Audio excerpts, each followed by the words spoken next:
Hadirin hadirat yang dimuliakan oleh Allah Subhanahu wa taala. Dalam ayat yang saya bacakan terdapat dalam surat Taubah ayat 105, Allah Subhanahu wa taala menyampaikan, wahai Rasulullah, sampaikan kepada mereka umatmu, berbuatlah sesuka kalian, maka amal yang kalian lakukan akan dilihat oleh Allah, dilihat oleh baginda Nabi Muhammad, dan dilihat oleh orang-orang yang beriman.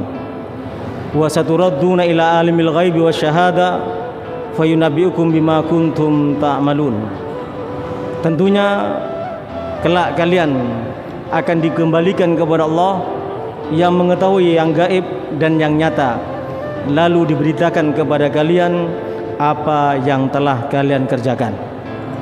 Hadirin yang dimuliakan oleh Allah wal hadirat, yang dimaksud daripada ayat ini, apapun yang kita kerjakan pada saat ini akan dimintai pertanggungan jawab oleh Allah Subhanahu wa taala.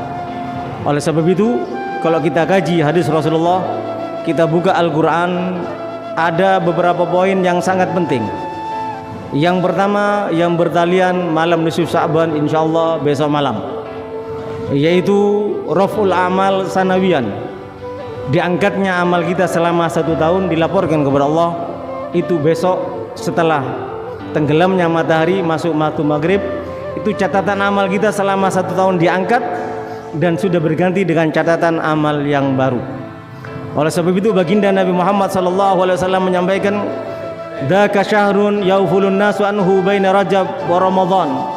Bulan Sya'ban adalah bulan yang manusia banyak lalai, karena bulan ini dihimpit oleh 2 bulan besar, bulan Rajab dan bulan Ramadan. Wa huwa syahrun turfau fil amal ila rabbil alamin. Ketahuilah, bulan Sya'ban adalah bulan selama 1 tahun kita beramal dan berbuat akan diangkat dan dilaporkan kepada Allah, serta kelak pada hari kiamat akan dimintai pertanggungan jawab. Oleh sebab itu baginda Nabi Muhammad SAW menyampaikan, wa uhibbu ayyurfa'a amali wa ana shaim. Dan aku ingin pada saat amalku diangkat tanggal 15 Sya'ban selama 1 tahun aku dalam keadaan berpuasa. Hadis riwayat An-Nasa'i serta Imam Ahmad bin Hanbal. Sayyidatuna Aisyah radhiyallahu anha juga pernah menyampaikan, kana Rasulullah sallallahu alaihi wasallam yasumu Sya'ban kullah. Pernah terjadi Rasulullah bulan Sya'ban itu puasa 1 bulan penuh. Lalu Sayyidatuna Aisyah bertanya kepada Rasulullah, ya Rasulullah, ahabbu syuhur ilaika antasuma Sya'ban. Apakah betul bulan Sya'ban adalah bulan yang paling kau cintai untuk kau berpuasa di bulan tersebut ya Rasulullah? Dijawab oleh baginda Nabi Muhammad, innallaha yaktubu fihi ala kulli nafsin mayyitatin tilkas sanah fa uhibbu ayyatani ajali wa ana shaim. Ini sangat keras peringatan daripada baginda Nabi Muhammad. Kata Sayyidina Rasulullah sallallahu alaihi wasallam, aku berpuasa tanggal 15 Sya'ban karena pada saat tenggelam matahari malam nisfu Sya'ban besok, yaitu minggu malam Senin, maka pada saat itu Allah Subhanahu wa taala memerintahkan malaikat untuk mencatat siapakah manusia yang umurnya pada saat tahun berikutnya tidak hidup. Dicatat siapa yang akan mati dan siapa yang akan masih panjang umurnya. Dan Rasulullah menyampaikan, aku ingin tatkala nyawaku dicabut aku dalam keadaan berpuasa, aku ingin tatkala aku dicatat kapan hidupku, aku berakhir atau masih panjang, aku ingin dalam keadaan berpuasa. Begitu banyak keutamaan tentang bulan Sya'ban, di mana baginda Nabi Muhammad sangat memperhatikan dengan berpuasa dan amal ibadah, shalah ala Nabi dan yang lainnya. Banyak hadis riwayat Imam Bukhari, Imam Muslim, Abu Dawud, An-Nasa'i dan At-Tirmidzi. Namun yang perlu diingat, qalat Aisyah, ya Rasulullah, ara aktsara siyamik fi Sya'ban. Kenapa ya Rasulullah aku melihat paling banyak berpuasa selain bulan Ramadan, engkau berpuasa di bulan Sya'ban? Dijawab oleh baginda Nabi Muhammad, inna hadzal syahra yuktabu fihi lil malakil maut man yugbat. Malaikat pencabut nyawa pada saat ini mendapat laporan catatan resmi dari malaikat yang disuruh untuk mencatat siapa yang mati tahun ini, dicatat dengan rapi dan diserahkan kepada malaikat maut. Fa uhibbu ayunsakha ismi illa wa ana shaim. Fa uhibbu an la yunsakha ismi illa wa ana shaim. Maka pada saat pencatatan amal tersebut, andai kata namaku termasuk yang terhapus pada tahun ini, berarti tidak hidup untuk tahun berikutnya. Pada saat dicatatnya itu, aku dalam keadaan berpuasa. Itu sabda baginda Nabi Muhammad SAW. Ini namanya laporan tahunan. Catatan amal, malaikat yang ditugaskan oleh Allah, ada juga laporan siang dan malam. Sebagaimana sabda baginda Nabi Muhammad SAW, yata'aqabuna fikum ayyatanawabuna malaikatul lail wa malaikatul nahar wa yastami'una fi salatil fajri wa salatil asri.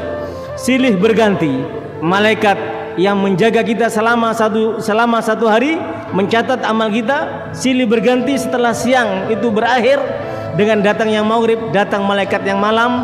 Juga demikian, mereka berkumpul silih bergantian pada saat sholat subuh dan sholat asar. Lalu mereka naik, thumma ya'ruju alladhina ya'tuna fikum fayas'aluhum rabbuhum. Tatkala mereka naik, maka mereka ditanya oleh Allah Subhanahu wa taala, walaupun tentunya Allah lebih tahu walaupun tanpa menanya. Apa pertanyaan Allah kepada malaikat? Kaifa taraktum ibadi? Bagaimana kau tinggalkan hambaku?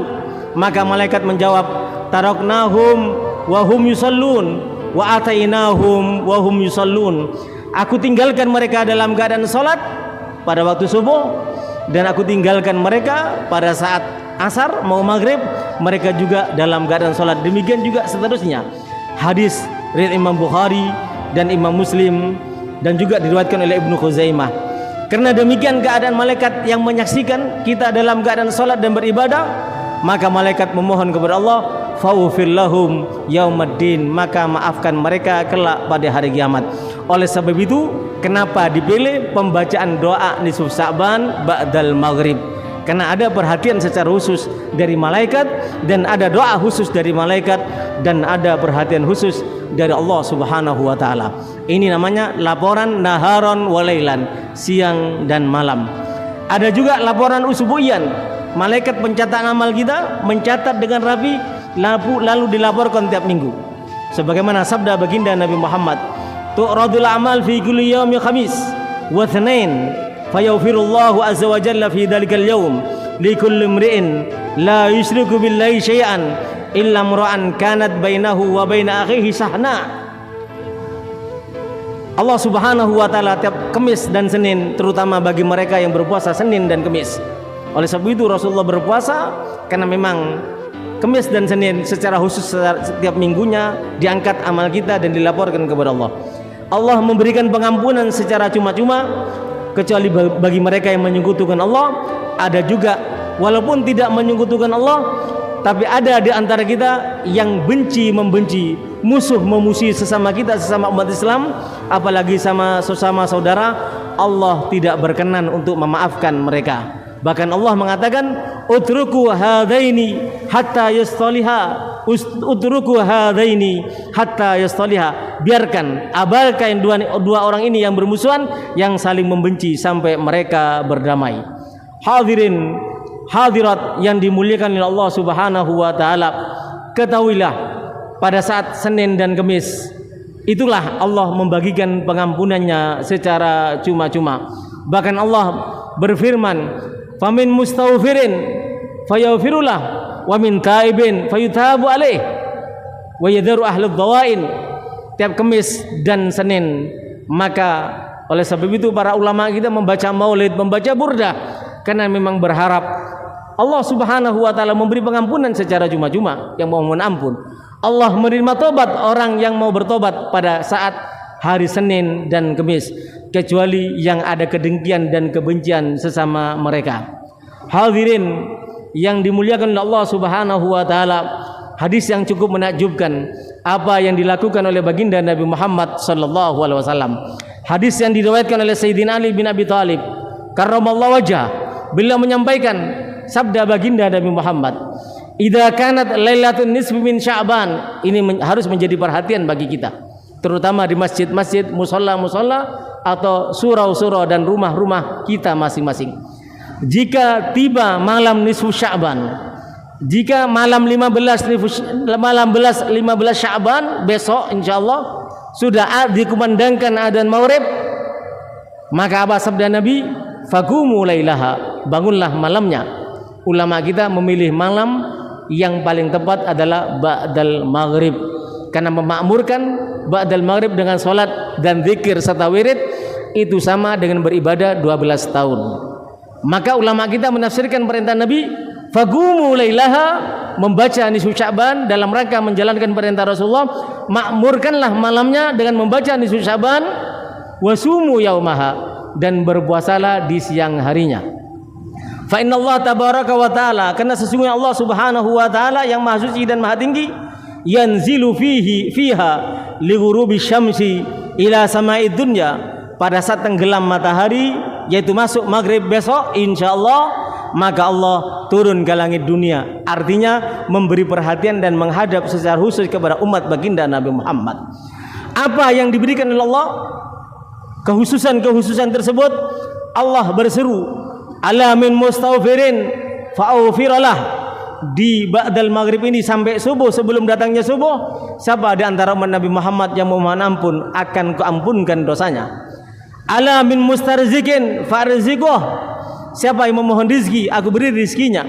Ala min mubtalan fa'afiyah, siapa yang mendapatkan musibah, balak, penyakit dan semacamnya, aku selesaikan dan aku hilangkan dari mereka. Dan Allah terus berfirman, siapa di antara kalian yang memerlukan, mempunyai hajat, mempunyai keinginan, ajukanlah kepada Allah, semuanya akan dikabulkan oleh Allah Subhanahu wa taala. Sebagai hadis penutup, apa yang disampaikan oleh baginda Nabi Muhammad sallallahu alaihi wasallam pada saat malam nisfu Sya'ban, Rasulullah salat di tengah kegelapan malam. Begitu lama sujud baginda Nabi Muhammad sallallahu alaihi wasallam sehingga Sayyidatuna Aisyah menyampaikan, hatta donantu annahu qad gubida, begitu lamanya sujud baginda Nabi Muhammad dalam salat nisfu Sya'ban, malam di tengah kegelapan malam, di malam nisfu Sya'ban, karena begitu lamanya aku kira Rasulullah telah wafat. Falamma ra'aitu dzalika gumtu thumma harraktu ibhamahu, hingga aku khawatir, aku berdiri, aku gerakkan ibu jari baginda Nabi Muhammad, lalu bergeraklah tubuh baginda Nabi Muhammad. Selesai sujud yang begitu panjang, bahkan dalam sujudnya aku mendengar doa Rasulullah yang cukup menakjubkan, yang saya terjemahkan secara langsung, ya Allah, aku memohon perlindungan dari maafmu, dari murkamu. Aku memohon perlindungan dengan ridhamu daripada marahmu atau siksamu, dan aku memohon perlindungan denganmu, darimu dan kepadamu. Ya Allah, saya terjemahkan secara bebas saja, la uhfi thana'an alaika anta kama athaita ala nafsik, seakan-akan baginda Nabi Muhammad menyampaikan, sehebat apapun yang aku persembahkan, yang dilihat oleh Aisyah, hatta tawarramat qadamah, hingga bengkak kedua kakinya bahkan berdarah, Rasulullah mengatakan, sehebat apapun ruku dan sujudku masih belum pantas aku persembahkan untukmu ya Allah. Maka pada saat itu setelah salam, Sayyidina Rasulullah bertanya kepada Sayyidatina Aisyah, ya Humaira, adonanti anna Nabiyya sallallahu alaihi wasallam qad khasabik, apakah kamu kira Nabi Muhammad bermain-main atau berkhianat kepada kamu dengan sujud yang lama? Tidak wahai Aisyah. Maka Aisyah menjawab, la wallahi ya Rasulullah, walakinni dhanantu annaka kubita, yang aku khawatirkan bukan kau main-main sama aku ya Rasulullah, tapi aku khawatir engkau telah meninggalkan dunia yang fana ini, karena engkau ya Rasulullah sangat lama sujudmu. Lalu Sayyidina Rasulullah bersabda kepada Sayyidatuna Aisyah, atadrina ayya lailatin hadih, tahukah kamu wahai Aisyah malam apa malam ini? Maka Sayyidatuna Aisyah menjawab, Allahu wa Rasuluhu alam, Allah dan Rasulnya yang lebih tahu. Lalu baginda Nabi Muhammad menjawab, hadza lailatun nisfi min Sya'ban, ini malam 15 Sya'ban.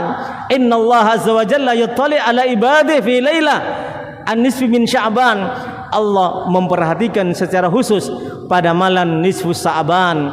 Lalu Allah akan mengampunkan bagi mereka yang memohon ampun, menyayangi dan merahmati bagi mereka yang minta disayang, dirahmati. Dan Allah Subhanahu wa taala tidak akan mengampunkan bagi mereka yang mempunyai kedengkian dan permusuhan. Termasuk di antaranya dalam hadis yang lain, orang yang durhaka kepada orang tua dan orang yang mabuk, nyabu ataupun minum minuman keras. Hadirin hadirat yang dimuliakan oleh Allah Subhanahu wa taala, saya paksakan apa yang saya baca ini saya sampaikan pada malam ini karena kesempatannya hanya besok. Mari kita manfaatkan sebelum datangnya bulan Ramadan agar selama 1 tahun apa yang kita lakukan dirubah oleh Allah Subhanahu wa taala. Tumpukan-tumpukan maksiat, tumpukan-tumpukan dosa menjadi tumpukan pahala dan kebaikan sesuai dengan firman Allah, illa man taba wa amana wa amila amalan salihan faulaika yubaddilullahu sayyiatihim hasanat wa kana Allahu ghafurur rahima. Ketahuilah orang yang beriman dan bertobat daripada maksiatnya selama 1 tahun, kita bertobat besok malam nisfu Sa'ban, memohon ampun kepada Allah dan diganti dengan amal kebaikan itu bertobat dan membaca wirid, membaca doa nisfu Sa'ban, Yasin dan yang lainnya, maka dosa kita selama 1 tahun akan dirubah. Tumpukan dosa yang gemunung-gemunung tadi akan dirubah menjadi gunung-gemunung kebaikan yang telah menjulang langit. Dosa kita akan dirubah menjadi kebaikan oleh Allah Subhanahu wa taala. Oleh sebab itu mari kita manfaatkan hingga kita masuk dalam bulan Ramadan dalam keadaan siap, dan insyaallah dengan semuanya itu berkat apa yang kita lakukan kita diwafatkan dalam keadaan husnul khatimah.